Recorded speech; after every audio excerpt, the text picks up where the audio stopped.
Hi everyone, welcome to ജെയിലേൺ. നമ്മളിന്ന് discuss ചെയ്യാൻ പോകുന്നത് ഇമ്പോർട്ടൻ്റ് ആയ കുറച്ച് കറണ്ട് അഫെയർ ക്വസ്റ്റ്യൻസ് ആണ്. കറണ്ട് അഫെയർ 2024 ജൂലൈ തൊട്ട് ഡിസംബർ വരെയുള്ള കുറച്ച് ഇമ്പോർട്ടൻ്റ് ആയിട്ടുള്ള ക്വസ്റ്റ്യൻസ് ആണ് ഇന്നത്തെ ക്ലാസ്സിൽ ഇൻക്ലൂഡ് ചെയ്തിരിക്കുന്നത്. നമുക്കറിയാം, നമ്മുടെ 10th പ്രിലിമിനറി ഇപ്പോൾ നടന്നുകൊണ്ടിരിക്കുകയാണ്. അപ്പോൾ ഇനി വരാനിരിക്കുന്ന 10th പ്രിലിമിനറി ഘട്ടങ്ങൾ പരീക്ഷയുള്ളവർക്ക് ഇത് ഉപകരിക്കും. കൂടാതെ നമ്മുടെ 10th മെയിൻസ്, അതുപോലെ ഡിഗ്രി പ്രിലിംസ്, ഇങ്ങനെയുള്ള എല്ലാ എക്സാമുകൾക്കും 2025 നടക്കുന്ന എല്ലാ എക്സാമുകൾക്കും ഇതിൽ നിന്ന് നമുക്ക് ക്വസ്റ്റ്യൻസ് പ്രതീക്ഷിക്കാം. കാരണം ലേറ്റസ്റ്റ് ആയിട്ടുള്ള കറണ്ട് അഫെയർ ആണ്. അപ്പോൾ എല്ലാവരും ക്ലാസ്സിൽ ശ്രദ്ധിച്ചിരിക്കുക. നമുക്ക് സ്റ്റാർട്ട് ചെയ്യാം. ഫസ്റ്റ് വരുന്നത് കന്നുകാലികൾക്കുള്ള കാർബൺ നികുതി ഏർപ്പെടുത്തിയ യൂറോപ്യൻ രാജ്യമാണ്. കന്നുകാലികൾക്കുള്ള കാർബൺ നികുതി ഏർപ്പെടുത്തിയ യൂറോപ്യൻ രാജ്യം അത് ഡെൻമാർക്കാണ്. ഡെൻമാർക്ക്. ഓക്കെ. സെക്കൻഡ്, പ്രധാനമന്ത്രി നരേന്ദ്രമോദിക്ക് സമ്മാനിച്ച റഷ്യയുടെ പരമോന്നത സിവിലിയൻ ബഹുമതി ഏതാണ്? അത് order of Saint Andrew the അപ്പോസ്തലാണ്. ഓക്കെ. നമുക്കറിയാം, പ്രധാനമന്ത്രി നരേന്ദ്രമോദിക്കും അതുപോലെ തന്നെ നമ്മുടെ പ്രസിഡൻ്റായ ദ്രൗപദി മുർമു, ഇവർക്ക് രണ്ടുപേർക്കും എന്താണ്, വിവിധ രാജ്യങ്ങളിൽ നിന്ന് ബഹുമതികൾ ലഭിക്കാറുണ്ട്. അപ്പോൾ ഏതൊക്കെ ബഹുമതിയാണ് ഏത് രാജ്യം കൊടുത്തു എന്നുള്ളത് നമ്മൾ ജസ്റ്റ് ഒന്ന് അറിഞ്ഞിരിക്കണം. ഇവിടെ നമ്മൾ പറയുന്നത് order of Saint Andrew the അപ്പോസ്തലാണ്. അത് കൊടുത്ത രാജ്യം ചോദിച്ചാൽ റഷ്യയാണ്. റഷ്യയുടെ ആരാണ്? വ്ളാഡിമിർ പുടിനാണ് എന്ത് നരേന്ദ്രമോദിക്ക് അത് സമ്മാനിച്ചത്. ഓക്കെ. അടുത്തത്, സോഷ്യൽ മീഡിയ പ്ലാറ്റ്ഫോമായ എക്സിൽ, മുമ്പത്തെ ട്വിറ്റർ ആയിരുന്നു, അതിൻ്റെ പേര് മാറ്റി എലോൺ മസ്ക് അത് ഏറ്റെടുത്തോടുകൂടി അതിൻ്റെ പേര് ചേഞ്ച് ചെയ്തു. ഇപ്പം എന്താണ്? എക്സ് എന്നാണ് അറിയപ്പെടുന്നത്. അതിൽ ഏറ്റവും കൂടുതൽ പേർ പിന്തുടരുന്ന ലോക നേതാവ് ചോദിച്ചാൽ നരേന്ദ്രമോദിയാണ്. ഓക്കെ. ലോക നേതാവ് നരേന്ദ്രമോദി. ലോകത്തെ ഏറ്റവും ശക്തമായ പാസ്പോർട്ടുള്ള രാജ്യങ്ങളുടെ പട്ടികയായ ഹെൻലി ഗ്ലോബൽ പാസ്പോർട്ട് ഇൻഡെക്സിൽ 1ാം സ്ഥാനം നേടിയത് രാജ്യം സിംഗപ്പൂരാണ്. ഓക്കെ. ഇപ്പോൾ ലേറ്റസ്റ്റ് ആയിട്ടുള്ള ഒന്നൊരു കറണ്ട് അഫെയർ ആണ്. സിംഗപ്പൂരാണ് 1ാം സ്ഥാനം നേടിയത്. ഇന്ത്യയുടെ സ്ഥാനം ഇപ്പോൾ നിലവിൽ 85 അത് ഇടയ്ക്കിടയ്ക്ക് മാറിക്കൊണ്ടിരിക്കും. ഇപ്പോഴും ഫസ്റ്റ് പൊസിഷൻ കീപ്പ് ചെയ്യുന്നത് സിംഗപ്പൂരായിരിക്കും. ഇന്ത്യയുടെ സ്ഥാനം വേരി ചെയ്തുകൊണ്ടിരിക്കും. ഇപ്പോൾ നിലവിൽ 85ാം സ്ഥാനത്താണ്. അടുത്തത്, ബംഗ്ലാദേശിലെ ഇടക്കാല സർക്കാരിൽ പ്രധാനമന്ത്രി സ്ഥാനം വഹിക്കുന്ന സമാധാന നോബൽ ജേതാവ് ചോദിച്ചാൽ മുഹമ്മദ് യൂനിസ് ആണ്. മുഹമ്മദ് യൂനിസ് അല്ലേ? ഷെയ്ഖ് ഹസീനയായിരുന്നു നേരത്തെ ഉണ്ടായിരുന്നത്. ജനങ്ങളുടെ പ്രക്ഷോഭം കാരണം അല്ലേ, ജനവിരുദ്ധ പ്രക്ഷോഭം കാരണം എന്താണ്, ഷെയ്ഖ് ഹസീന അവിടെ നിന്ന് UK-യിലേക്കൊക്കെ ചേക്കേറി. അപ്പോൾ അവിടെ ജനങ്ങൾ പ്രക്ഷോഭം ഉണ്ടാക്കിയ പ്രക്ഷോഭകാരികൾ, പാവങ്ങളുടെ ബാങ്കർ എന്നറിയപ്പെടുന്ന മുഹമ്മദ് യൂനിസിനെയാണ് പ്രൈം മിനിസ്റ്റർ ആയിട്ട് ഇപ്പോൾ പ്രഖ്യാപിച്ചിട്ടുള്ളത്. ഓക്കെ. ബംഗ്ലാദേശിൻ്റെ പ്രൈം മിനിസ്റ്റർ ചോദിച്ചാൽ മുഹമ്മദ് യൂനിസ്, പാവങ്ങളുടെ ബാങ്കർ എന്നാണ് അദ്ദേഹം അറിയപ്പെടുന്നത്. അടുത്തത്, 2024 പസഫിക് ഐലൻഡ്സ് ഫോറം ഉച്ചകോടിക്ക് വേദിയായ രാജ്യം ഇന്ത്യയാണ്. 2024 പസഫിക് ഐലൻഡ് ഫോറം ഉച്ചകോടിക്ക് വേദിയായ രാജ്യം ചോദിച്ചാൽ ഇന്ത്യയാണ്. അപ്പോൾ ഒന്നുകൂടി നമുക്ക് ഡിസ്കസ് ചെയ്യാം. കന്നുകാലികൾക്കുള്ള കാർബൺ നികുതി ഏർപ്പെടുത്തിയ യൂറോപ്യൻ രാജ്യം ചോദിച്ചാൽ ഡെൻമാർക്കാണ്. പ്രധാനമന്ത്രി നരേന്ദ്രമോദിക്ക് ബഹുമതി കൊടുത്തത് റഷ്യയാണ്. ഏത് ബഹുമതിയാണ് കൊടുത്തത്? Order of Saint Andrew the apostle ബഹുമതിയാണ് കൊടുത്തത്. അതുപോലെ തന്നെ സോഷ്യൽ മീഡിയ പ്ലാറ്റ്ഫോമായ എക്സിൽ, നേരത്തെ ട്വിറ്റർ ആയിരുന്നു, അതിൽ ഏറ്റവും കൂടുതൽ ആൾക്കാർ ഫോളോ ചെയ്യുന്നത് നരേന്ദ്രമോദിയെയാണ്. ലോകത്തെ ഏറ്റവും ശക്തമായ പാസ്പോർട്ടുള്ള ഹെൻലി ഗ്ലോബൽ പാസ്പോർട്ട് ഇൻഡെക്സിൽ 1ാം സ്ഥാനം സിംഗപ്പൂർ. ഇന്ത്യയുടെ സ്ഥാനം ചോദിച്ചാൽ 85. പാവങ്ങളുടെ ബാങ്കർ എന്നറിയപ്പെടുന്ന മുഹമ്മദ് യൂനിസ് ആണ്. ഓക്കെ. അദ്ദേഹമാണ് ബംഗ്ലാദേശിന്റെ prime minister. 2024 Pacific Island forum ഉച്ചകോടിക്ക് വേദിയായ രാജ്യം ചോദിച്ചാൽ ഇന്ത്യയാണ്. നെക്സ്റ്റ് വരുന്നത്, ക്രമസമാധാനം മെച്ചപ്പെടുത്താൻ കരസേനയ്ക്ക് 2 മാസത്തേക്ക് ജുഡീഷ്യൽ അംഗീകാരം നൽകിയ രാജ്യം ബംഗ്ലാദേശാണ് അല്ലേ? അതുപോലെ വേൾഡ് എയർ ക്വാളിറ്റി ഇൻഡെക്സ് 2023 പ്രകാരം ലോകത്ത് വായുമലിനീകരണം ഏറ്റവും രൂക്ഷമായ രാജ്യം ചോദിച്ചാൽ ബംഗ്ലാദേശാണ്. ഏറ്റവും രൂക്ഷമായ വായുമലിനീകരണം ഉള്ളത് ബംഗ്ലാദേശ്. അടുത്തത്, വന്യജീവി പരിസ്ഥിതി മേഖലയിലെ ആഗോള പുരസ്കാരമായ ജാക്സൺ വൈൽഡ് ലെഗസി പുരസ്കാരത്തിന് അർഹനായ ഇന്ത്യക്കാരൻ ചോദിച്ചാൽ മൈക്ക് പാണ്ഡെയാണ്. ഓക്കെ. അപ്പോൾ ആഗോള പുരസ്കാരമാണ് വന്യജീവി പരിസ്ഥിതി മേഖലയിലെ ഏതാണ്? ജാക്സൺ വൈൽഡ് ലെഗസി പുരസ്കാരം ലഭിച്ച ഇന്ത്യക്കാരനായതുകൊണ്ടാണ് ഈ ക്വസ്റ്റ്യൻ ഇമ്പോർട്ടൻസ് എന്ന് പറയുന്നത്. അത് മൈക്ക് പാണ്ഡെക്കാണ്. ശ്രീലങ്കയിലും ജനകീയ പ്രക്ഷോഭം നടന്നിരുന്നു. അപ്പോൾ പ്രസിഡന്റായി വന്നത് അനുര ദിസനായകയാണ്. നമ്മുടെ അയൽരാജ്യം ആയതുകൊണ്ടാണ് നമ്മൾ മെൻഷൻ ചെയ്യുന്നത്. ബംഗ്ലാദേശും അതുപോലെ ശ്രീലങ്കയൊക്കെ അല്ലേ? അനുര ദിസനായകയാണ് പ്രസിഡന്റ്. പ്രൈം മിനിസ്റ്റർ ചോദിച്ചാൽ ഹരിണി അമരസൂര്യ അല്ലേ? അവിടുത്തെ ഒരു പൗരാവകാശ പ്രവർത്തകയാണ് ഹരിണി അമരസൂര്യ. ശ്രീലങ്കയുടെ പ്രധാനമന്ത്രിയായിട്ട് ഇപ്പോൾ ചുമതലയേറ്റു. പ്രസിഡന്റ് ചോദിച്ചാൽ അനുര ദിസനായകെ. അടുത്തത്, ആഗോള ശാസ്ത്ര സംഘടനയായ society for neural science SFN society for neural science യുവശാസ്ത്രജ്ഞർക്കായിട്ട് ഏർപ്പെടുത്തിയ Peter and Patricia Gruber international research പുരസ്കാരം നേടിയ മലയാളി. കണ്ടോ ഇവിടെ നോക്കണേ, മലയാളിയാണ് ആര്? ആദിത്യ നായർ. ഏത് പുരസ്കാരമാണ്? ആഗോള ശാസ്ത്ര സംഘടന സൊസൈറ്റി ഫോർ ന്യൂറൽ സയൻസ് യുവശാസ്ത്രജ്ഞർക്കായിട്ട് ഏർപ്പെടുത്തിയ Peter and Patricia Gruber international research പുരസ്കാരം നേടിയ മലയാളി ചോദിച്ചാൽ ആദിത്യ നായർ. പിന്നെ നൊബേൽ സമ്മാനമാണ്. ഇമ്പോർട്ടൻ്റ് ആയ കുറച്ച് നൊബേൽ സമ്മാനങ്ങൾ നമ്മൾ ഉൾപ്പെടുത്തിയിട്ടുണ്ട്. 2024 സമാധാന നൊബേൽ കിട്ടിയത് നിഹോൺ ഹിഡാൻക്യോ എന്ന ജപ്പാനിലെ ഒരു അണ്വായുധ വിരുദ്ധ പ്രസ്ഥാനത്തിനാണ്. Okay, Nihon ഹിഡാൻക്യോ. കഴിഞ്ഞ പ്രിലിംസിന് ഈ ക്വസ്റ്റ്യൻ ചോദിച്ചിട്ടുണ്ടായി. അപ്പോൾ ബാക്കിയുള്ള എക്സാമുകൾക്ക് നമുക്ക് ഇതിൽ നിന്ന് ക്വസ്റ്റ്യൻ പ്രതീക്ഷിക്കാം ഇല്ലേ? ഒളിമ്പിക്സ്, നൊബേൽ, അതൊക്കെ എന്താണ് ഇമ്പോർട്ടൻ്റ് ആയ കുറച്ച് ഫാക്ട്സ് ആണ്. US ശാസ്ത്രജ്ഞരായ വിക്ടർ ആംബ്രോസ്, ഗാരി റോക്കിൻ എന്നിവർ ഏത് മേഖലയിലാണ്, അതായത് ഏത് ശാഖയിലാണ് നൊബേൽ പുരസ്കാരത്തിന് അർഹരായത്? വൈദ്യശാസ്ത്രത്തിനാണ് അല്ലേ? മെഡിസിനുമായി ബന്ധപ്പെട്ടാണ് വിക്ടർ ആംബ്രോസിനും ഗാരി റോക്കിനും കിട്ടിയത്. US ആണ് അവരുടെ ജന്മസ്ഥലം. US ശാസ്ത്രജ്ഞരാണ് ആര്? വിക്ടർ ആംബ്രോസും ഗാരി റോക്കിനും. നെക്സ്റ്റ് ക്വസ്റ്റ്യൻ, മെഷീൻ ലേണിംഗ് സാങ്കേതിക വിദ്യയ്ക്കുള്ള അടിസ്ഥാനമൊരുക്കിയ കണ്ടെത്തലുകൾ അവതരിപ്പിച്ചതിന് ഭൗതികശാസ്ത്രം ഫിസിക്സിലെ നൊബേൽ കിട്ടിയത് ജെഫ്രി ഹിൻഡണിനും ജോൺ ഹോഫീൽഡിനുമാണ്. ഫിസിക്സ് നൊബേൽ ലഭിച്ചത് ജെഫ്രി ഹിൻഡണും ജോൺ ഹോഫീൽഡും. കെമിസ്ട്രിയിലാണെങ്കിൽ ആർക്കൊക്കെ ലഭിച്ചത്? David Baker, John Jumper, Demis Hassabis. 2024 Nobel സമ്മാനം രസതന്ത്രത്തിൽ ലഭിച്ചത് David Baker, John Jumper, Demis Hassabis. ഈ 3 പേർക്കാണ്. അപ്പോൾ നമുക്ക് നോക്കാം. 2024 സമാധാന നൊബേൽ നിഹോൺ ഹിഡാൻക്യോ എന്ന ജപ്പാൻ അണ്വായുധ വിരുദ്ധ പ്രസ്ഥാനത്തിന് ലഭിച്ചു. വൈദ്യശാസ്ത്രം, മെഡിസിൻ ആണെങ്കിലോ വിക്ടർ ആംബ്രോസും ഗാരി റോക്കിനുമാണ് ലഭിച്ചത്. അതുപോലെ ഫിസിക്സ് ആണെങ്കിൽ ജെഫ്രി ഹിൻഡണും ജോൺ ഹോഫീൽഡും ആണ് ഫിസിക്സിന് ലഭിച്ചത്. മെഷീൻ ലേണിംഗുമായിട്ട് ഉള്ള ബന്ധപ്പെട്ട വിഷയങ്ങൾക്കാണ്, മെഷീൻ ലേണിംഗ് സാങ്കേതിക വിദ്യയ്ക്ക് അടിസ്ഥാനം ഒരുക്കിയതിന് ആയി ബന്ധപ്പെട്ടാണ് ജെഫ്രി ഹിൻഡണും ജോൺ ഹോഫീൽഡിനും ലഭിച്ചത്. അതുപോലെ രസതന്ത്രം ആണെങ്കിൽ David Baker, John Jumper, Demis ഹസാബിസ്. Okay, അവർക്ക് എന്തിനാണ് ലഭിച്ചത്? ഈ കമ്പ്യൂട്ടേഷണൽ പ്രോട്ടീൻ ഡിസൈൻ ചെയ്ത് കമ്പ്യൂട്ടേഷണൽ പ്രോട്ടീനുമായി ബന്ധപ്പെട്ട ഡിസൈനിങ് നടത്തിയത് ഡേവിഡ് ബേക്കറാണ്. ഓക്കെ, ബേക്കിംഗ് അല്ലേ? ബേക്കിംഗ് എന്ന് പറഞ്ഞത് എന്താ? ഒരു സംഭവം ഉണ്ടാക്കുക എന്നുള്ള അർത്ഥം, ബേക്കറി, ബേക്കിംഗ്. അപ്പോൾ ഡിസൈൻ, അതായത് അതിൻ്റെ സോഴ്സ് ഉൽപ്പാദിപ്പിച്ചത് ആരാണ്? അതുമായിട്ട് ബന്ധപ്പെട്ട് ഡിസൈൻ ചെയ്തത്, കമ്പ്യൂട്ടേഷണൽ പ്രോട്ടീൻ ഡിസൈൻ ചെയ്തത് ഡേവിഡ് ബേക്കർ അല്ലേ? ബേക്കറി. അത് US ശാസ്ത്രജ്ഞനാണ്. ബാക്കി 2 പേർക്ക് കിട്ടിയതോ? ബാക്കി 2 പേർക്കും കിട്ടിയത് പ്രോട്ടീനുകളുടെ, അതായത് ആ പ്രോട്ടീനുകളുടെ ഘടനകൾ പ്രവചിച്ചതിനുള്ള മാർഗങ്ങൾ വികസിപ്പിച്ചതിനാണ് ജോൺ ജമ്പറിനും ഡെമിസ് ഹസാബിസിനും കിട്ടിയത്. ജോൺ ജമ്പറും ഡെമിസ് ഹസാബിസിനും ആ പ്രോട്ടീൻ്റെ ഘടന പ്രവചിച്ചതുകൊണ്ട് കിട്ടി, ഡിസൈൻ ചെയ്തുകൊണ്ട് ഡേവിഡ് ബേക്കറിന് ലഭിച്ചു. ഓക്കെ, അടുത്തത് ട്രക്കോമ രോഗമുക്തിയിൽ നിന്നും ഇന്ത്യ രക്ഷപ്പെട്ടു. അതായത് ഇന്ത്യ ട്രക്കോമ രോഗത്തിൽ നിന്ന് മുക്തി നേടിയെന്നുള്ള പ്രഖ്യാപനം നടത്തിയത് WHO ആണ്. വേൾഡ് ഹെൽത്ത് ഓർഗനൈസേഷൻ WHO ആണ് ട്രക്കോമ രോഗത്തിൽ നിന്നും ഇന്ത്യ മുക്തി നേടി. ട്രക്കോമ എന്ന് പറയുന്നത് ഐയിനെ ബാധിക്കുന്ന ഒരു ഡിസീസാണ് അല്ലേ? ട്രക്കോമ കണ്ണിനെ ബാധിക്കുന്ന ഒരു ഡിസീസാണ്. UN ലോക ധ്യാന ദിനമായിട്ട് പ്രഖ്യാപിച്ചത്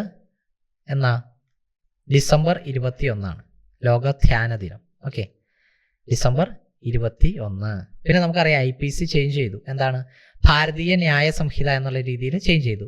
ഇന്ത്യയിലെ പുതിയ ക്രിമിനൽ നിയമമായ ഭാരതീയ ന്യായ സംഹിത പ്രാബല്യത്തിൽ വന്ന ദിവസം ചോദിച്ചാൽ 2024 ജൂലൈ 1. 2024 ജൂലൈ 1 ഭാരതീയ ന്യായ സംഹിത നിലവിൽ വന്നത്. അതുപ്രകാരം ആദ്യമായിട്ട് അറസ്റ്റ് ഉണ്ടായത് എവിടെയാണ്? ഇന്ത്യയിൽ അറസ്റ്റ് നടന്നത് മധ്യപ്രദേശിലാണ്. മധ്യപ്രദേശിലെ ഗ്വാളിയോർ, അവിടെയാണ് ഇന്ത്യയിൽ ആദ്യമായിട്ട് അറസ്റ്റ് നടന്നത്. കേരളത്തിലാണെങ്കിൽ കൊണ്ടോട്ടിയിലാണ് നടന്നത്. മലപ്പുറം ജില്ലയിൽ കൊണ്ടോട്ടിയിലാണ് കേരളത്തിൽ ആദ്യമായിട്ട് അറസ്റ്റ് നടന്നത്. അടുത്ത ക്വസ്റ്റ്യൻ, ലോക്സഭയിൽ ഒരു പ്രധാനമന്ത്രിയുടെ ഏറ്റവും ദൈർഘ്യമേറിയ പ്രസംഗം 2 മണിക്കൂർ 15 മിനിറ്റ് നടത്തിയത് നരേന്ദ്രമോദിയാണ്. അപ്പോൾ ഏറ്റവും കൂടുതൽ ഡ്യൂറേഷനിൽ പ്രസംഗിച്ചത് നരേന്ദ്രമോദിയാണ്. എത്ര നേരം? 2 മണിക്കൂർ 15 മിനിറ്റ്. ഓക്കെ, ഒന്നും കൂടി നോക്കാം. കമ്പ്യൂട്ടേഷണൽ പ്രോട്ടീൻ ഡിസൈൻ ചെയ്തത് ഡേവിഡ് ബേക്കറാണ്. അദ്ദേഹത്തിനാണ് രസതന്ത്ര നൊബേൽ ലഭിച്ചത്. കൂടാതെ 2 പേർക്ക് കൂടി കിട്ടി, ജോൺ ജമ്പറും ഡെമിസ് ഹസാബിസിനും കിട്ടി. അവരാണ് ഘടനകൾ പ്രവചിക്കാനുള്ള മാർഗമൊക്കെ വികസിപ്പിച്ചത്. പിന്നെ നമ്മൾ പറഞ്ഞു ട്രക്കോമ രോഗത്തിൽ നിന്ന് ഇന്ത്യ മുക്തി നേടിയെന്ന് പറഞ്ഞു. ആര്? WHO അല്ലേ? വേൾഡ് ഹെൽത്ത് ഓർഗനൈസേഷൻ പ്രഖ്യാപനം നടത്തി. UN ലോക ധ്യാന ദിനമായിട്ട് പ്രഖ്യാപിച്ചത് ഡിസംബർ 21. ഭാരതീയ ന്യായ സംഹിത 2024 ജൂലൈ 1 ഭാരതീയ ന്യായ സംഹിത നിലവിൽ വന്നത്. ഫസ്റ്റ് കേസ് റിപ്പോർട്ട് ചെയ്തത് എവിടെയാണ്? മധ്യപ്രദേശിലെ ഗ്വാളിയോറിൽ. കേരളത്തിലാണെങ്കിൽ ഇവിടെ നമ്മൾ ഡിസ്കസ് ചെയ്യുന്നുണ്ട്. ഭാരതീയ ന്യായ സംഹിത പ്രകാരമുള്ള കേരളത്തിൽ ആദ്യ കേസ് രജിസ്റ്റർ ചെയ്തത് കൊണ്ടോട്ടി മലപ്പുറത്താണ്. ഓക്കെ. അതല്ലാതെ നമ്മൾ പറഞ്ഞു ഏറ്റവും കൂടുതൽ പ്രസംഗം നടത്തിയത് നരേന്ദ്രമോദിയാണ്. 2 മണിക്കൂർ 15 മിനിറ്റ് ദൈർഘ്യമുള്ളത്. നമുക്കറിയാം മൻ കി ബാത്ത് ഇല്ലേ? പ്രധാനമന്ത്രി നരേന്ദ്രമോദിയുടെ മൻ കി ബാത്ത് പ്രഭാഷണത്തിൽ പരാമർശിക്കപ്പെട്ട കേരളത്തിൽ നിന്നുള്ള കുടനിർമ്മാണ സംരംഭം കാർത്തുമ്പി ഇല്ലേ? കാർത്തുമ്പി എന്നുള്ള ഒരു കുടനിർമ്മാണ സംരംഭത്തെക്കുറിച്ച് എന്ത് മൻ കി ബാത്തിൽ നരേന്ദ്രമോദി മെൻഷൻ ചെയ്തു. ഇമ്പോർട്ടൻ്റ് ആണ് കേട്ടോ. പിന്നെ കേരളത്തിൽ നിന്ന് ഏറ്റവും കൂടുതൽ കാലം തുടർച്ചയായിട്ട് മന്ത്രിപദത്തിൽ ഇരിക്കുന്നത് ആരാണ്? അത് AK ശശീന്ദ്രനാണ്. NCPയുടെ നേതാവാണല്ലേ. NCPയുടെ നേതാവാണ് എന്ത്? AK ശശീന്ദ്രൻ. കഴിഞ്ഞ പിണറായി മന്ത്രിസഭയിലും അദ്ദേഹം എന്തായിരുന്നു? മന്ത്രിയായിരുന്നു. ഈ മന്ത്രിസഭയിലും എന്താണ്? മന്ത്രിയാണ് AK ശശീന്ദ്രൻ. Next question, UPSC union public service commission UPSCയുടെ ചെയർപേഴ്സൺ ചോദിച്ചാൽ പ്രീതി സുധൻ. UPSCയുടെ chairperson Preethi Sudan. Public accounts committee നമുക്കറിയാം പാർലമെന്റിൽ ഒരു പബ്ലിക് അക്കൗണ്ട്സ് കമ്മിറ്റി ഉണ്ട്, PAC അല്ലേ? അതിന്റെ അധ്യക്ഷനായത് KC വേണുഗോപാലാണ്. കേരളത്തിൽ നിന്നുള്ള നേതാവാണ്. അദ്ദേഹത്തിന്റെ മണ്ഡലം ചോദിച്ചാൽ ഏതാ? ആലപ്പുഴ അല്ലേ? ആലപ്പുഴ മണ്ഡലത്തിൽ നിന്നാണ് KC വേണുഗോപാൽ ജയിച്ചത്. അടുത്തത് നാഷണൽ സെക്യൂരിറ്റി ഗാർഡിന്റെ പുതിയ director general NSG. National security ഗാർഡിന്റെ പുതിയ ഡയറക്ടർ ജനറൽ ചോദിച്ചാൽ B ശ്രീനിവാസനാണ്. B ശ്രീനിവാസനാണ് NSGയുടെ പുതിയ സെക്രട്ടറി ജനറൽ. നമുക്കറിയാം 2 കേന്ദ്ര സഹമന്ത്രിമാരുണ്ട് നമുക്ക് അല്ലേ? ഒന്ന് ജോർജ് കുര്യനും മറ്റൊന്ന് സുരേഷ് ഗോപി അല്ലേ? സുരേഷ് ഗോപിയാണെങ്കിൽ തൃശ്ശൂരിൽ നിന്ന് ജയിച്ചു. ജോർജ് കുര്യനാണെങ്കിലോ നമുക്കറിയാം ലോക്സഭാ തെരഞ്ഞെടുപ്പ് നടക്കാൻ നേരത്ത് ജോർജ് കുര്യൻ ഒറ്റ മണ്ഡലങ്ങളിൽ നിന്നിട്ടുണ്ടായിരുന്നത്. ഇവിടെ 20 ലോക്സഭാ മണ്ഡലങ്ങളുണ്ട്. 20 മണ്ഡലങ്ങളിൽ ഒരെണ്ണത്തിൽ പോലും എന്ത് ജോർജ് കുര്യൻ നിന്നിട്ടുണ്ടായിരുന്നില്ല. പക്ഷെ അദ്ദേഹം സഹമന്ത്രിയായി. അപ്പോൾ സഹമന്ത്രിയാവാൻ നേരത്ത് നമുക്കറിയാം മന്ത്രി ആയി കഴിഞ്ഞാൽ 6 മാസത്തിനുള്ളിൽ ഏതെങ്കിലും ഒരു നിയോജക മണ്ഡലത്തിൽ നിന്ന്, അതായത് MLA ആണെങ്കിൽ നിയോജക മണ്ഡലം, MP ആണെങ്കിൽ ലോക്സഭാ മണ്ഡലം, അതിൽ നിന്ന് ജയിച്ച് നമ്മൾ നമ്മുടെ ആ പൊസിഷൻ നമ്മൾ സെക്യൂർ ചെയ്യണം ഇല്ലേ? അപ്പോൾ ജോർജ് കുര്യനെ സഹമന്ത്രിയാക്കി. അപ്പോൾ അദ്ദേഹം എവിടെ നിന്നാണ് ജയിച്ചത് ചോദിച്ചാൽ മധ്യപ്രദേശിൽ നിന്നാണ് ജയിച്ചത്. ഇമ്പോർട്ടൻ്റ് ആണ് കേട്ടോ. മധ്യപ്രദേശിൽ നിന്നും രാജ്യസഭയിലേക്ക് തെരഞ്ഞെടുക്കപ്പെട്ടതാണ് ആര്? ജോർജ് കുര്യൻ. മധ്യപ്രദേശിൽ നിന്നും രാജ്യസഭയിലേക്ക് തെരഞ്ഞെടുക്കപ്പെട്ടതാണ് ജോർജ് കുര്യൻ. അടുത്തത് 2024 ചീഫ് സെക്രട്ടറി ആയിട്ട് പുതിയതായിട്ട് വന്നത് ആരാണ്? ശാരദാ മുരളീധരൻ അല്ലേ? V വേണു ആയിരുന്നു നേരത്തെ ചീഫ് സെക്രട്ടറി. ഇപ്പോൾ ആരാണ്? ശാരദാ മുരളീധരനാണ്. 49ാമത്തെ ചീഫ് സെക്രട്ടറിയാണ് ഇല്ലേ? ഫസ്റ്റ് ചീഫ് സെക്രട്ടറി ചോദിച്ചാൽ ആരാണ്? NES രാഘവനാചാരി അല്ലേ? നമ്മുടെ കേരളത്തിലെ ഫസ്റ്റ് ചീഫ് സെക്രട്ടറി ചോദിച്ചാൽ NES രാഘവനാചാരി. ഫസ്റ്റ് വനിതാ ചീഫ് സെക്രട്ടറി ചോദിച്ചാലോ അത് പത്മ രാമചന്ദ്രൻ. ഓക്കെ, ഫസ്റ്റ് വനിതാ ചീഫ് സെക്രട്ടറി ചോദിച്ചാൽ പത്മ രാമചന്ദ്രൻ. കഴിഞ്ഞ എറണാകുളം LDCക്കൊക്കെ ചോദിച്ച ക്വസ്റ്റ്യൻ ആട്ടോ പത്മ രാമചന്ദ്രൻ. അതുപോലെ ശാരദാ മുരളീധരനാണ് കറണ്ട് ആയിട്ടുള്ള ചീഫ് സെക്രട്ടറി. വിദേശകാര്യ മന്ത്രാലയത്തിനായുള്ള പാർലമെന്ററി സ്ഥിരം സമിതിയുടെ അധ്യക്ഷൻ ചോദിച്ചാൽ ശശി തരൂരാണ്. അടുത്തത് ദേശീയ തല ഭക്ഷ്യ സുരക്ഷാ സൂചികയിൽ തുടർച്ചയായി 2ാം വർഷം 1ാം സ്ഥാനം നേടിയത് കേരളത്തിനാണ് 1ാം സ്ഥാനം തുടർച്ചയായി 2ാം വർഷം കിട്ടിയത്. ആം ആദ്മി പാർട്ടി നേതാവ് ആരാണ്? അരവിന്ദ് കെജ്രിവാൾ ആണ്. അദ്ദേഹത്തിന് ശേഷം ഡൽഹി മുഖ്യമന്ത്രിയായത് അതിഷി മർലേന സിംഗ് ആണ്. അരവിന്ദ് കെജ്രിവാളിന് ശേഷം മുഖ്യമന്ത്രിയായത്. കുറച്ച് വിവാദങ്ങളൊക്കെ ഉണ്ടായതിനെ തുടർന്ന് അദ്ദേഹം ജയിലിൽ പോയി. അതിനുശേഷം രാജിവെച്ചു. അങ്ങനെയാണ് അതിഷി മർലേന സിംഗ്. ഏറ്റവും പ്രായം കുറഞ്ഞ ഡൽഹി മുഖ്യമന്ത്രിയാണ്, വനിതാ മുഖ്യമന്ത്രിയാണ് കേട്ടോ അതിഷി. ആൻഡമാൻ നിക്കോബാർ ദ്വീപുകളുടെ തലസ്ഥാനമായ പോർട്ട് ബ്ലെയർ, അത് നമുക്കറിയാം. നിക്കോബാറിന്റെ തലസ്ഥാനം എന്ന് പറഞ്ഞാൽ പോർട്ട് ബ്ലെയർ ആണ്. അതിന്റെ പുതിയ പേര് ചോദിച്ചാൽ ശ്രീവിജയപുരമാണ്. പോർട്ട് ബ്ലെയറിന്റെ പുതിയ പേര്. ജലശക്തി മന്ത്രാലയം സംഘടിപ്പിച്ച രാജ്യാന്തര വാട്ടർ വീക്ക് ഉച്ചകോടിയിൽ പുരസ്കാരം നേടിയ കേരളത്തിൽ നിന്നുള്ള ഗ്രാമപഞ്ചായത്ത് ചോദിച്ചാൽ മറ്റത്തൂരാണ്. ജലശക്തി മന്ത്രാലയം സംഘടിപ്പിച്ച രാജ്യാന്തര വാട്ടർ വീക്ക് ഉച്ചകോടിയിൽ പുരസ്കാരം നേടിയ കേരളത്തിൽ നിന്നുള്ള ഗ്രാമപഞ്ചായത്ത്. അടുത്തത് ചീഫ് മാർഷൽ VR ചൗധരിക്ക് പിൻഗാമിയായിട്ട് വ്യോമസേനയുടെ പുതിയ മേധാവിയായത് എയർ മാർഷൽ അമർപ്രീത് സിംഗ് ആണ്. ഓക്കെ, അപ്പോൾ വ്യോമസേനയുടെ മേധാവി മാറി, അമർപ്രീത് സിംഗ് ആണ്. ഉപേന്ദ്ര ദ്വിവേദി ഏതാണ്? ഉപേന്ദ്ര ദ്വിവേദി. അദ്ദേഹം എന്താണ്? കരസേനാ മേധാവിയാണ് അല്ലേ.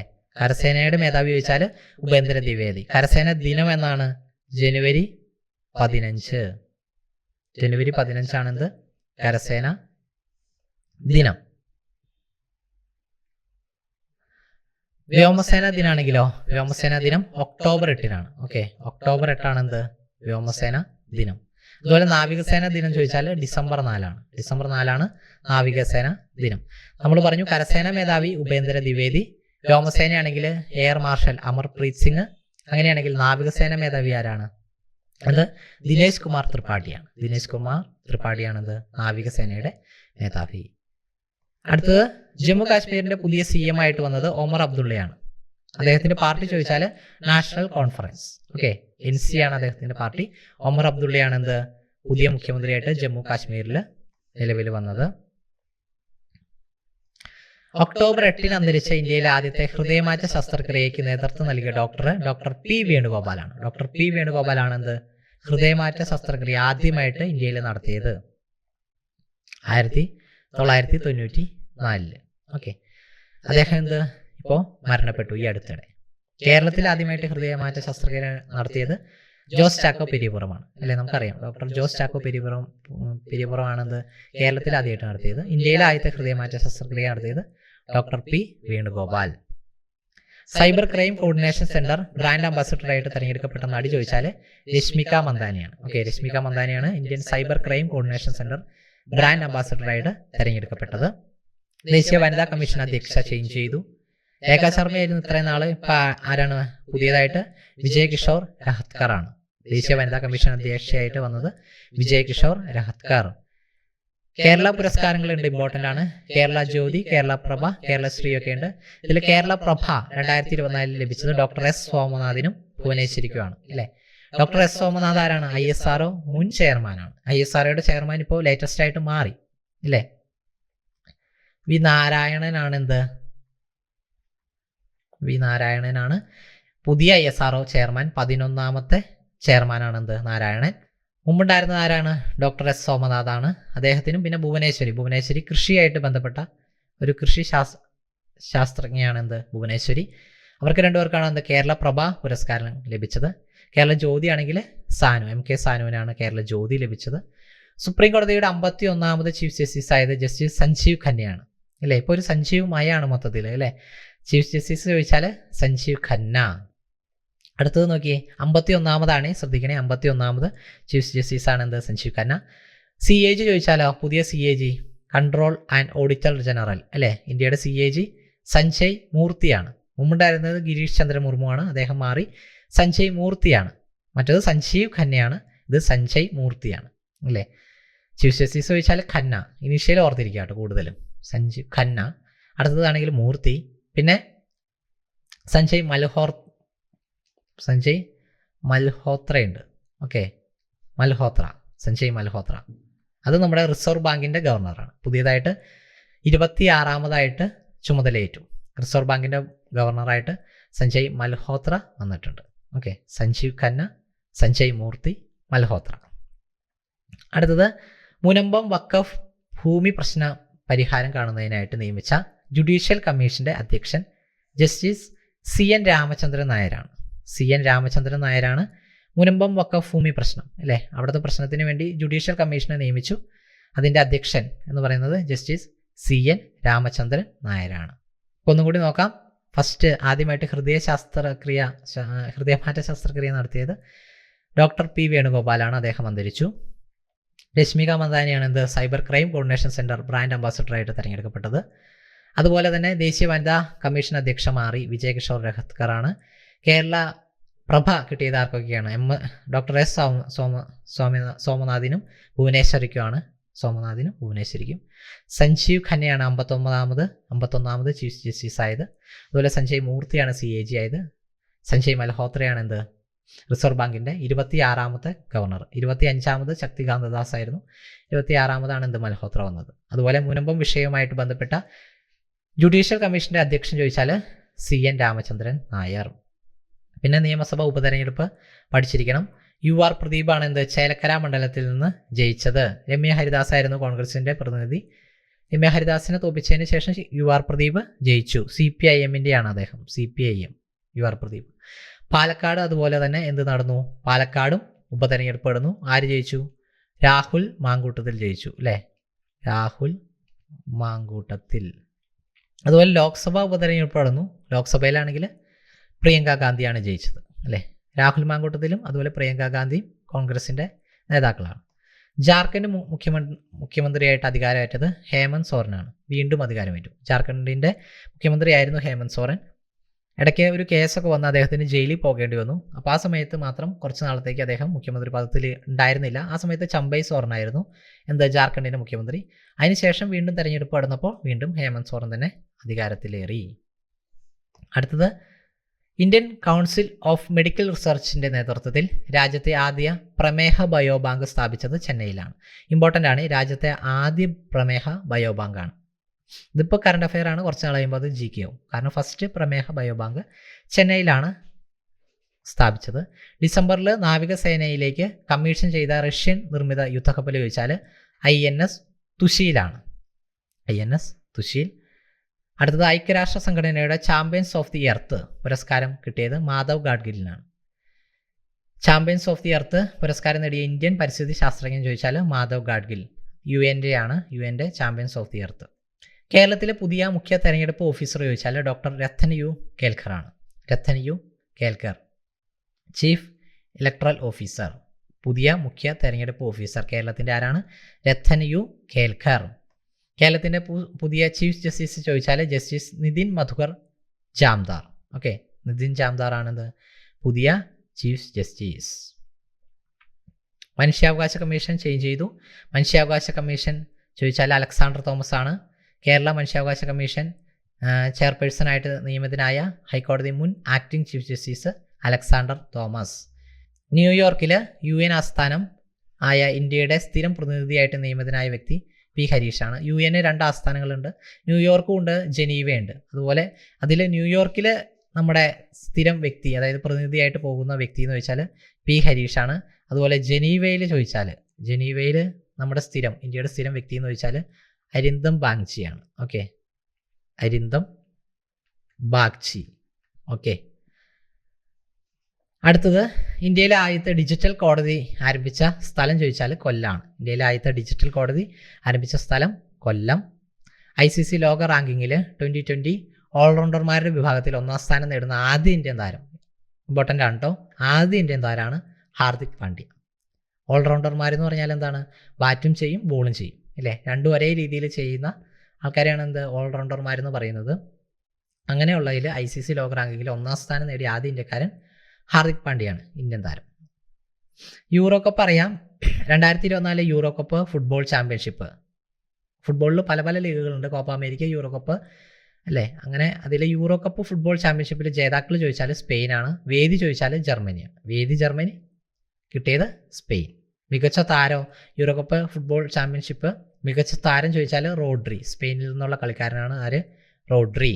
ഓക്കെ, അടുത്തത് US വേദിയായ 2024 കോപ്പ അമേരിക്ക ഫുട്ബോൾ ടൂർണമെൻറ്റിൽ കിരീടം നേടിയ രാജ്യം അർജന്റീന. ആദ്യം നമ്മൾ യൂറോ കപ്പ് പറഞ്ഞു. വേദി ജർമ്മനി, കിട്ടിയത് സ്പെയിൻ. മികച്ച താരം റോഡ്രി, സ്പെയിൻ്റെ. ഓക്കെ, ഇനി നമ്മൾ പറയുന്നത് കോപ്പ അമേരിക്കയാണ്. കോപ്പ അമേരിക്ക അർജന്റീനയ്ക്കാണ് ലഭിച്ചത്. അർജന്റീനയ്ക്കാണ് കോപ്പ അമേരിക്ക ഏറ്റവും കൂടുതൽ തവണ ലഭിച്ചിരിക്കുന്നത്. 16 തവണ അർജന്റീനയ്ക്ക് കോപ്പ അമേരിക്ക ലഭിച്ചിട്ടുണ്ട്. ഇന്ത്യൻ ക്രിക്കറ്റ് ടീമിൻ്റെ മുഖ്യ പരിശീലകനായിട്ട് തിരഞ്ഞെടുക്കപ്പെട്ടത് ഗൗതം ഗംഭീറാണ്. ഇന്ത്യൻ ക്രിക്കറ്റ് ടീമിൻ്റെ പുതിയ കോച്ച്. പിന്നെ നമുക്കറിയാം ലോക ചെസ് ചാമ്പ്യൻഷിപ്പിൻ്റെ വേദി ചോദിച്ചാൽ സിംഗപ്പൂർ. ചാമ്പ്യൻ ചോദിച്ചാൽ ആരാ? ഗുകേഷ് ആണ് അല്ലേ? ഗുകേഷാണ് ലോക ചാമ്പ്യൻ. ഓക്കെ, വേദി ചോദിച്ചാൽ സിംഗപ്പൂർ. അടുത്തത് ഒളിമ്പിക്സുമായി ബന്ധപ്പെട്ട ഒരു ക്വസ്റ്റ്യൻ ആണ്. പാരീസ് ഒളിമ്പിക്സിൽ ഇന്ത്യയെ പ്രതിനിധീകരിച്ച് മത്സരിക്കുന്ന കായിക താരങ്ങളുടെ എണ്ണം ചോദിച്ചാൽ 117. 33ാമത് ഒളിമ്പിക്സ് ആണ് ഇത്തവണ നടന്നത് കേട്ടോ. അതിൽ 117 കായിക താരങ്ങൾ ഇന്ത്യയിൽ നിന്ന് പങ്കെടുത്തു. അടുത്തിടെ ഇന്റർനാഷണൽ ടെന്നീസ് ഹാൾ ഓഫ് ഫെയിമിൽ ഇടം നേടിയത് ആരൊക്കെയാണ്? വിജയ് അമൃതരാജും ലിയാൻഡർ പേയ്സുമാണ്. Hall of fame, tennis hall of ഫെയിമിൽ ഇടം നേടിയ ഇന്ത്യൻ താരങ്ങൾ വിജയ് അമൃതരാജും ലിയാൻഡർ പേയ്സുമാണ്. ടെന്നീസ് പ്ലെയേഴ്സാണ്. ആധുനിക ഒളിമ്പിക്സിലെ എത്രാമത്തെ പതിപ്പിനാണ് 2024 പാരീസ് സാക്ഷ്യം വഹിച്ചത്? മുപ്പത്തിമൂന്നാമത്തെ ഒളിമ്പിക്സ് ആയിരുന്നു. അതുകൂടാതെ പാരീസിൽ മൂന്നാമതാണ് എന്ത് ഒളിമ്പിക്സ് വേദിയാവുന്നത്. പാരീസ് മൂന്നാമത്തെ തവണയാണ് എന്ത് വേദിയാവുന്നത്. പാരീസ് വേദി ഒരുക്കിയ മൂന്നാം ഒളിമ്പിക്സിൽ ഉദ്ഘാടനത്തിൽ ഒളിമ്പിക് ദീപം തെളിയിച്ച ഫ്രഞ്ച് താരങ്ങളാണ് മേരി ഹൊസെ പെരസും ടെഡി റൈനറുമാണ് എന്ത് ആദ്യമായിട്ട് ദീപം തെളിയിച്ചത്. പാരീസ് ഒളിമ്പിക്സിൽ ഇന്ത്യയുടെ ആദ്യ മെഡൽ നേട്ടം കൈവരിച്ചത് മനു ഭാക്കറാണ് അല്ലേ. മനു ഭാക്കർ 2 മെഡലൊക്കെ നേടിയിരുന്നു. പാരീസ് ഒളിമ്പിക്സ് ഉദ്ഘാടന മാർച്ച് പാസ്റ്റിൽ ഇന്ത്യൻ ടീമിനെ നയിച്ച പുരുഷ താരം അജന്ത ശരത് കമാൽ.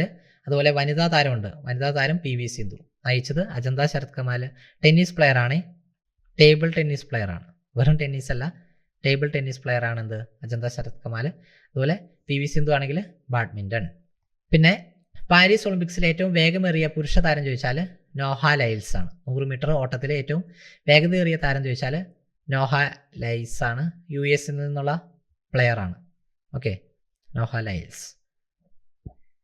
അടുത്തത് പാരീസ് ഒളിമ്പിക്സിലെ ഏറ്റവും വേഗമേറിയ വനിതാ താരം ചോദിച്ചാൽ ജൂലിയൻ ആൽഫ്രഡ് ആണ്. ഓക്കെ, ഏറ്റവും വേഗമേറിയ വനിതാ താരം ചോദിച്ചാൽ ജൂലിയൻ ആൽഫ്രഡ്. വനിതാ നീന്തലിൽ ഒളിമ്പിക്സ് ചരിത്രത്തിൽ ഏറ്റവും കൂടുതൽ മെഡൽ നേടിയ അത്ലറ്റ് ചോദിച്ചാൽ കാറ്റി ലെഡക്കി. US-ന്റെ കാറ്റി ലെഡക്കിയാണ് വനിതാ നീന്തലിൽ ഒളിമ്പിക്സ് ചരിത്രത്തിൽ ഏറ്റവും കൂടുതൽ മെഡൽ നേടിയ അത്ലറ്റ്. അപ്പോൾ നമ്മൾ പറഞ്ഞത് എന്തൊക്കെയാ? ഒളിമ്പിക്സ് മാർച്ച് പാസിൽ ഇന്ത്യയെ നയിച്ച പുരുഷ താരം ചോദിച്ചാൽ അജന്ത ശരത് കമാൽ, വനിതാ താരം ചോദിച്ചാൽ PV സിന്ധു. ഏറ്റവും സ്പീഡിൽ ഏറ്റവും വേഗമേറിയ പുരുഷ താരം പാരീസ് ഒളിമ്പിക്സിൽ ആരാണ്? നോഹ ലൈൽസ് ആണ്. വനിതാ താരം ചോദിച്ചാൽ ജൂലിയൻ ആൽഫ്രഡ് ആണ്. അതുപോലെ തന്നെ വനിതാ നീന്തലിൽ ഒളിമ്പിക്സ് ചരിത്രത്തിൽ ഏറ്റവും കൂടുതൽ മെഡൽ നേടിയ അത്ലറ്റ് ചോദിച്ചാൽ കാറ്റി ലെഡക്കി. നമുക്കറിയാം, ഒരു ഒളിമ്പിക്സിൽ 2 മെഡൽ നേടുന്ന ആദ്യ ഇന്ത്യൻ വനിത എന്നുള്ള ചരിത്ര നേട്ടം ലഭിച്ചത് മനു ഭാക്കറിനാണ്. ഷൂട്ടിങ്ങിൽ അല്ലേ 2 മെഡൽ നേടി. സ്വതന്ത്ര ഇന്ത്യയെ പ്രതിനിധീകരിച്ച് ഒരു ഒളിമ്പിക്സിൽ വ്യക്തിഗത ഇനത്തിൽ ഇരട്ട മെഡൽ നേടുന്ന ആദ്യ താരം ആര് തന്നെയാണ്? മനു ഭാക്കർ തന്നെയാണ്. 10 മീറ്റർ എയർ പിസ്റ്റലിൽ മിക്സഡ് ടീമിൽ മനു ഭാക്കറിനൊപ്പം ഇവിടെ ഇല്ല. Okay, 10 metre air pistol mixed ടീമിൽ മനു ഭാക്കറിനൊപ്പം വെങ്കല മെഡൽ നേട്ടം കുറിച്ച ഇന്ത്യൻ ഷൂട്ടിംഗ് താരം സരബ്ജോത് സിംഗ് ആണ്. പാർട്ട്ണർ ആരായിരുന്നു? സരബ്ജോത് സിംഗ് ആയിരുന്നു. മനു ഭാക്കറിൻ്റെ ഒപ്പം 10 മീറ്റർ എയർ പിസ്റ്റൽ മിക്സഡിൽ മത്സരിച്ച് സരബ്ജോത് സിംഗിന് വെങ്കല മെഡൽ ലഭിച്ചു. അടുത്തത് പുരുഷന്മാരുടെ 50 മീറ്റർ റൈഫിൾ 3 പൊസിഷൻ വെങ്കല മെഡൽ ലഭിച്ചത് സ്വപ്നിൽ കുസാലയ്ക്കാണ്. ഇന്ത്യൻ ഷൂട്ടിംഗ് താരമാണ്. 50 മീറ്റർ റൈഫിൾ 3 പൊസിഷൻ വെങ്കല മെഡൽ.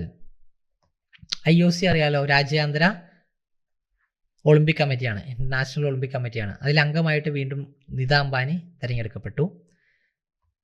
രാജ്യാന്തര ഒളിമ്പിക് സമിതിയുടെ പരമോന്നത ആദരമായ ഒളിമ്പിക് ഓർഡർ അർഹനായ മുൻ ഇന്ത്യൻ ഷൂട്ടിംഗ് താരം അഭിനവ് ബിന്ദ്ര ആദരമായിട്ട് കിട്ടിയതാണ്. പരമോന്നത ആദരം, ഒളിമ്പിക് ഓർഡർ. പാരീസ് ഒളിമ്പിക്സ് നമുക്കറിയാം, പാരീസിൽ നടന്നു 33ാമത്തെ പതിപ്പ് അല്ലേ. അതിൽ 1ാം സ്ഥാനം കിട്ടിയത് US-നാണ്. US-ന് 40 സ്വർണം ഉണ്ടായിരുന്നു. മൊത്തം 126 മെഡൽ ഉണ്ടായിരുന്നു. ചൈനയാണ് സെക്കൻഡ് പൊസിഷൻ. ചൈനയ്ക്ക് 40 സ്വർണം ഉണ്ടായിരുന്നു. പക്ഷേ 91 മെഡലാണ് ടോട്ടൽ ഉണ്ടായിരുന്നുള്ളൂ. ഓക്കെ, 2 പേർക്കും സ്വർണ്ണം സെയിം ആയിരുന്നു. അപ്പോൾ സ്വർണ്ണം സെയിം ആവാൻ നേരത്തെ എങ്ങനെയാണ്? ഫസ്റ്റ് 2 പേരും ഈക്വലായിട്ട് നമുക്ക് കൊടുക്കാൻ പറ്റില്ല.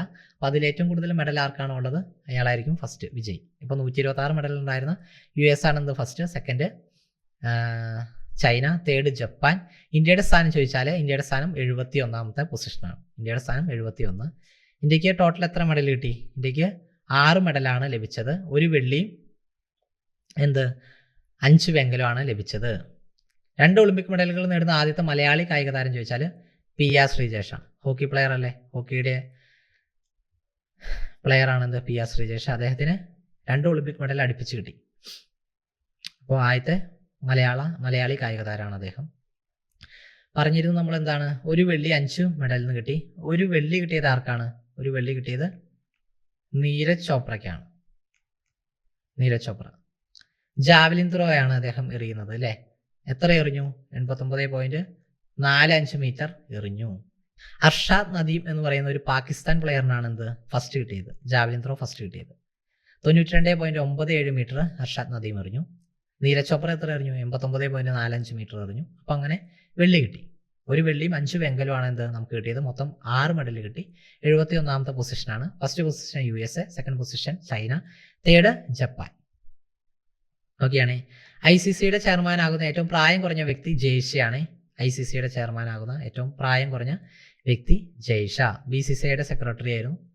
പാരീസ് ഒളിമ്പിക്സ് സമാപന ചടങ്ങിൽ അത്ലറ്റുകളുടെ മാർച്ച് പാസിൽ ദേശീയ പതാക എഴുതിയത് PR ശ്രീജേഷും മനു ഭാക്കറുമാണ്.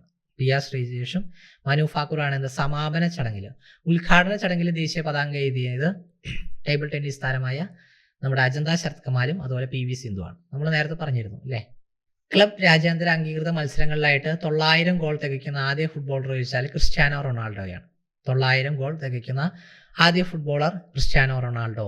പാരീസ് പാരാലിമ്പിക്സ്, ഒളിമ്പിക്സും ഉണ്ട് പാരാലിമ്പിക്സും ഉണ്ട്. പാരാലിമ്പിക്സിൽ 1ാം സ്ഥാനം കിട്ടിയത് ചൈനയ്ക്കാണ്. ഒളിമ്പിക്സിലാണെങ്കിൽ US. പാരാലിമ്പിക്സിൽ നമ്മുടെ സ്ഥാനം ചോദിച്ചാൽ 18ാം പൊസിഷനാണ്. ഒരു പാരാലിമ്പിക്സിൽ ഇന്ത്യ എക്കാലത്തെ മികച്ച മെഡൽ നേട്ടം കുറിച്ചത് പാരീസിൽ. ഇത്തവണയാണ് എന്ത് ഇന്ത്യ പാരാലിമ്പിക്സിൽ എക്കാലത്തെ മികച്ച നേട്ടം കൈവരിച്ചത്. എന്താണ്? 18ാമത്തെ പൊസിഷനിൽ നമ്മൾ വന്നു. മൊത്തം 29 മെഡൽ കിട്ടി. നമുക്ക് 7 സ്വർണ്ണം കിട്ടി. 7 സ്വർണ്ണം ഉൾപ്പെടെ 29 മെഡൽ കിട്ടി. 18ാമത്തെ പൊസിഷൻ. ഫസ്റ്റ് പാരാലിമ്പിക്സ് ചോദിച്ചാൽ പൊസിഷൻ ആർക്കാണ്? ചൈനയ്ക്കാണ്. കേന്ദ്ര തുറമുഖ ജലഗതാഗത മന്ത്രാലയത്തിന്റെ ബ്രാൻഡ് അംബാസിഡറായ ഒളിമ്പിക് മെഡൽ ജേതാവാണ് മനു ഭാക്കർ. 78ാമത് സന്തോഷ് ട്രോഫി ദേശീയ ഫുട്ബോളിന് വേദിയായത് ഹൈദരാബാദ്. ഹൈദരാബാദ്. ഫൈനൽ കളിച്ചത് കേരളവും ബംഗാളുമാണ്. അങ്ങനെ ആരെ ജയിച്ചത്? വിജയ് ചോദിച്ചാൽ ബംഗാളാണ്. വിജയിച്ചത് ബംഗാള്. വേദി Hyderabad. Runners up Kerala. Nehru trophy വള്ളംകളി 70ാം പതിപ്പിലെ ജേതാക്കളായ ചുണ്ടൻവള്ളം ചോദിച്ചാൽ കാരിച്ചാൽ ചുണ്ടൻവള്ളം. UAE വേദി ഒരുക്കിയ ICC വനിതാ 2020 ക്രിക്കറ്റ് ലോകകപ്പ് ജേതാക്കൾ ന്യൂസിലാൻഡാണ്. ന്യൂസിലാൻഡാണ് എന്ത് വനിതാ 2020 ലോകകപ്പ് വിജയി. പുരുഷന്മാരുടെ ലോകകപ്പ് 2020 ലഭിച്ചതാർക്കാണ്? ഇന്ത്യക്കാണ് അല്ലേ. ദക്ഷിണാഫ്രിക്കനെ പരാജയപ്പെടുത്തി. നവംബറിൽ നടന്ന ഡേവിസ് കപ്പ് ഫൈനലോടെ ടെന്നീസിൽ നിന്ന് വിട വാങ്ങിയ സ്പാനിഷ് താരം റഫേൽ നദാലാണ് അല്ലേ. രാജ്യം ഓർത്തിരിക്കുക ഏതാണ്? സ്പെയിൻ താരാണ്, സ്പാനിഷ് താരാണ്. അതുപോലെ അദ്ദേഹം വിരമിച്ചു. രാജ്യാന്തര ഫുട്ബോളിൽ 100 മത്സരം കളിക്കുന്ന ആദ്യ ഇന്ത്യൻ വനിതാ താരം എന്നുള്ള റെക്കോർഡ് നേടിയത് ആശാ ലതാ ദേവിയാണ്. 100 മത്സരം കളിക്കുന്ന ആദ്യ ഇന്ത്യൻ വനിതാ താരം ചോദിച്ചാൽ ആശാ ലതാ ദേവി. രാജ്യാന്തര ഹോക്കി ഫെഡറേഷനിൽ മികച്ച താരത്തിനുള്ള പുരസ്കാരം ലഭിച്ചത് ഹർമൻ പ്രീത് സിംഗിനാണ്. അതുപോലെ 2024 മികച്ച ലോക ഫുട്ബോളർക്കുള്ള ഫിഫ ദ ബെസ്റ്റ് പുരസ്കാരം ലഭിച്ചത് വിനീഷ്യസ് ജൂനിയറിനാണ്, പുരുഷ താരം. ഓഗസ്റ്റ് 24 വിജയകരമായി വിക്ഷേപിച്ച ഇന്ത്യയുടെ ആദ്യത്തെ പുനരുപയോഗിക്കാവുന്ന ഹൈബ്രിഡ് റോക്കറ്റ് റൂമി 1 ആണ്. റൂമി 1 ഓഗസ്റ്റ് 24 വിജയകരമായി വിക്ഷേപിച്ചത്. പുനരുപയോഗിക്കാം, റീയൂസ് ചെയ്യാൻ കഴിയുന്ന ഒരു ഹൈബ്രിഡ് റോക്കറ്റാണ്. ആ കമ്പനി ചോദിച്ചാലോ സ്പേസ് ഓൺ ഇന്ത്യ ആണ്. സ്പേസ് ഓൺ ഇന്ത്യ എന്നുള്ള കമ്പനിയാണ് എന്ത് ഒരു സ്റ്റാർട്ടപ്പ് കമ്പനിയാണ് എന്ത് ഹൈബ്രിഡ് റോക്കറ്റ് റൂമി 1 വികസിപ്പിച്ചത്. ഭൂസ്ഥിര ഭ്രമണപഥത്തിലേക്കുള്ള വാർത്താവിനിമയ ഉപഗ്രഹങ്ങൾ നിർമ്മിക്കാനും വിക്ഷേപിക്കാനും നിയന്ത്രിക്കാനും അനുമതി ലഭിക്കുന്ന ആദ്യ ഇന്ത്യൻ സ്വകാര്യ കമ്പനിയാണ് അനന്ത് ടെക്നോളജീസ്. ബഹിരാകാശത്തേക്ക് വിജയകരമായി വിക്ഷേപിച്ച തടി കൊണ്ടുള്ള നിർമ്മിച്ച ആദ്യ ഉപഗ്രഹമാണ് ലിഗ്നോസാറ്റ്. ജപ്പാനാണ് എന്ത് നിർമ്മിച്ചത് ലിഗ്നോസാറ്റ്. പ്രത്യേകത എന്താ? തടി കൊണ്ടാണ് നിർമ്മിച്ചിരിക്കുന്നത്.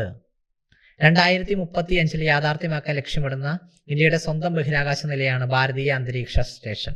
ഭാരതീയ അന്തരീക്ഷ സ്റ്റേഷനാണ് 2035 യാഥാർത്ഥ്യമാക്കാൻ ലക്ഷ്യമിടുന്ന ഇന്ത്യയുടെ സ്വന്തം ബഹിരാകാശ നിലയം.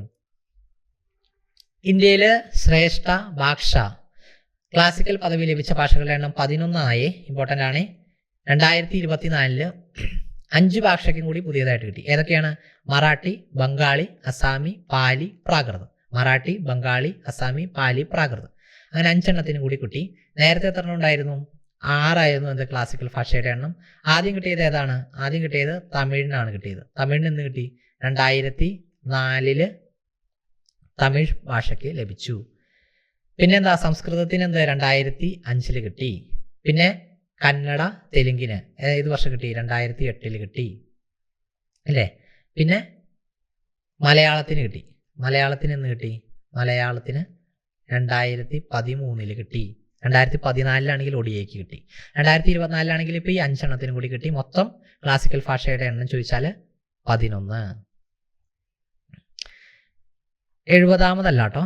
ദാദാ സാഹിബ് ഫാൽക്കെ പുരസ്കാരത്തിന് അർഹനായ ബോളിവുഡ് നടൻ മിഥുൻ ചക്രവർത്തിയാണ്. അദ്ദേഹം നടനാണ്, ഡാൻസറാണ്, അങ്ങനെ പല മേഖലകളിലും ഉണ്ട് കേട്ടോ. മിഥുൻ ചക്രവർത്തിക്കാണ് ദാദാ സാഹിബ് ഫാൽക്കെ പുരസ്കാരം ലഭിച്ചത്. 70ാമത് എന്താണ്? ഫിലിം ഇന്റർനാഷണൽ അവാർഡ് നിശ്ചയിലാണ് ദാദാ സാഹിബ് കൊടുത്തത്. ഓക്കെ, ദാദാ സാഹിബ് 70 അല്ല. ഈ വർഷത്തെ വയലാർ അവാർഡിന് കഥാകൃത്ത് അശോകൻ ചെരുവിലെ അർഹനാക്കിയ നോവൽ ചോദിച്ചാൽ കാട്ടൂർ കടവാണ്. ഓക്കെ, കാട്ടൂർ കടവാണ് എന്ത് ഈ വർഷത്തെ വയലാർ അവാർഡ് ലഭിച്ച കൃതി. കിട്ടിയത് ആർക്കാണ്? അശോകൻ ചെരുവിൽ. ഓക്കെ, അശോകൻ ചെരുവിലാണ് ലഭിച്ചത്. സാഹിത്യത്തിനുള്ള ഈ വർഷത്തെ നൊബേൽ സമ്മാനം ലഭിച്ച അതാർക്കാണ്? ഹാൻകാങ്ങിനാണ്. ദക്ഷിണ കൊറിയയാണ് എന്ത് സ്വദേശം. നൊബേൽ ഇത്തവണ സാഹിത്യത്തിന് ലഭിച്ച ദക്ഷിണ കൊറിയൻ എഴുത്തുകാരി എന്ന് ചോദിച്ചാൽ ഹാൻകാങ്. ഇത് നമ്മൾ ഡിസ്കസ് ചെയ്തതാണ്. വയലാർ അവാർഡ് അശോകൻ ചെരുവിലാണ് ലഭിച്ചത്. കൃതി കാട്ടൂർ കടവ്. കേരള ജ്യോതി നേരത്തെ പറഞ്ഞിരുന്നു MK സാനുവിനാണ് ലഭിച്ചത്. കേരള പ്രഭയാണെങ്കിൽ സോമനാഥിനും അതുപോലെ തന്നെ ഭുവനേശ്വരി. കേരള സർക്കാരിന്റെ പരമോന്നത സാഹിത്യ പുരസ്കാരമായ എഴുത്തച്ഛൻ പുരസ്കാരം 2024 ലഭിച്ചത് NS മാധവനാണ്. എഴുത്തച്ഛൻ പുരസ്കാരം. രാജസ്ഥാനിലെ മേഘ് മണ്ഡല സംസ്ഥാനം നൽകുന്ന രാജാ രവിവർമ്മ സമ്മാനം ലഭിച്ച മലയാളി മുരളി ചീരോത്ത്. 2024 JCB സാഹിത്യ പുരസ്കാരം 25 ലക്ഷം നേടിയ Lorenzo search for the meaning of life എന്ന നോവലിന്റെ രചയിതാവ് ഉപമന്യു ചാറ്റർജി. JCB 2024 ലഭിച്ചത് ഉപമന്യു ചാറ്റർജി. യുനെസ്കോ സാഹിത്യ നഗര പദവി നേടിയ ആദ്യ ഇന്ത്യൻ നഗരം കോഴിക്കോട്. ഇമ്പോർട്ടൻ്റ് ആണ്. തിരുവിതാംകൂർ വിഴിഞ്ഞം രാജ്യാന്തര തുറമുഖത്തെത്തിയ ആദ്യ കണ്ടെയ്നർ മദർഷിപ്പ് സാൻ ഫെർണാണ്ടോയാണ്. എന്ത് വിഴിഞ്ഞം രാജ്യാന്തര തുറമുഖത്തെത്തിയ ആദ്യ കണ്ടെയ്നർ മദർഷിപ്പ്. കേന്ദ്ര സർക്കാരിന്റെ സാമ്പത്തിക സർവേ റിപ്പോർട്ട് പ്രകാരം നടപ്പു സാമ്പത്തിക വർഷം 2024-25 ഇന്ത്യയുടെ സാമ്പത്തിക വളർച്ച 6.5 to 7%. നമ്മൾ നേരത്തെ ഡിസ്കസ് ചെയ്താണ്. റിസർവ് ബാങ്കിന്റെ പുതിയ ഗവർണറായിട്ട് സഞ്ജയ് മൽഹോത്ര വന്നു. 26ാമതായിട്ടാണ് എന്ത് അദ്ദേഹം ചുമതലയേൽക്കുന്നത്. 25ാമത്തെ RBI ഗവർണർ ചോദിച്ചാൽ ശക്തികാന്ത ദാസ് ആയിരുന്നു. ഓക്കെ, ഇന്ത്യയിലെ മികച്ച ഉത്തരവാദിത്ത ടൂറിസം വില്ലേജായി തിരഞ്ഞെടുക്കപ്പെട്ട ഗ്രാമം ചോദിച്ചാൽ കടലുണ്ടിയാണ്. കടലുണ്ടി. ഇന്ത്യയിലെ മികച്ച അഗ്രി ടൂറിസം വില്ലേജായിട്ട് തിരഞ്ഞെടുക്കപ്പെട്ട ഗ്രാമം ചോദിച്ചാൽ കുമരകാണ്. അതുപോലെ 7ാം ധനകാര്യ കമ്മീഷൻ അധ്യക്ഷൻ KN ഹരിലാലാണ്. ഓക്കെ, അപ്പോൾ ഇന്ന് അത്യാവശ്യം ഇമ്പോർട്ടൻ്റ് ആയ കുറച്ച് കറണ്ട് അഫെയർ ക്വസ്റ്റ്യൻസ് ആണ് നമ്മൾ ഡിസ്കസ് ചെയ്തത്. എങ്ങനെയായാലും നിങ്ങൾ പഠിച്ചിരിക്കുക. നമുക്ക് വരാൻ പോകുന്ന 2025 നമുക്ക് എങ്ങനെ എക്സാമുകൾ കുറേ വരുന്നുണ്ട് അല്ലേ? അപ്പോൾ ആ എക്സാമുകൾക്ക് ഏറ്റവും ലേറ്റസ്റ്റ് ആയ 2024 ജൂലൈ തൊട്ടായിരിക്കും ഇനി ചോദിക്കാൻ സാധ്യത ഏറ്റവും കൂടുതലുള്ളത്. 2024 ജൂലൈ ടു ഇപ്പോൾ 2025 ഏത് സമയത്താണ് നമുക്ക് എക്സാം ഉള്ളത് അതിനും 1 month ബിഫോർ വരെയുള്ളതായിരിക്കും നമ്മൾ പഠിക്കേണ്ടത്. അപ്പോൾ നിങ്ങൾക്ക് ഉപകാരപ്പെട്ടു എന്ന് വിശ്വസിക്കുന്നു. ഇഷ്ടപ്പെട്ടെങ്കിൽ ലൈക്ക് ചെയ്യുക, കമൻറ്റ് ചെയ്യുക, അതുപോലെ നിങ്ങളുടെ കൂട്ടുകാർക്കായിട്ട് അയച്ചു കൊടുക്കുക. ഇനി അടുത്ത ക്ലാസ്സിൽ കാണാം. Thank you.